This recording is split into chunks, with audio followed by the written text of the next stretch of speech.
సరిగ్గా ఒక 15 రోజుల క్రితం ఆ పట్టాల మీద ఒక రైలు పట్టాలు తప్పి పడిపోయింది. అందులో నుండి ప్రమాదం జరిగి దెబ్బలు తగిలిన వాళ్లను ప్రభుత్వ ఆసుపత్రిలో చేర్పించారు.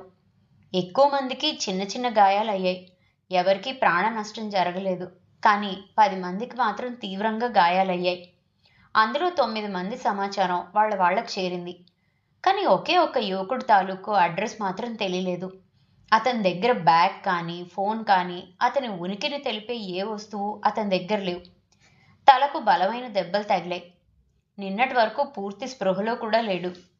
డాక్టర్ గారు స్టాఫ్ అందరినీ అతను బయటికెలా వెళ్ళిపోయాడు అని గట్టిగా కేకలు వేశారు. ఆ తర్వాత అతనికి స్పృహ వచ్చిందని మీడియాకి సమాచారం అందించారు.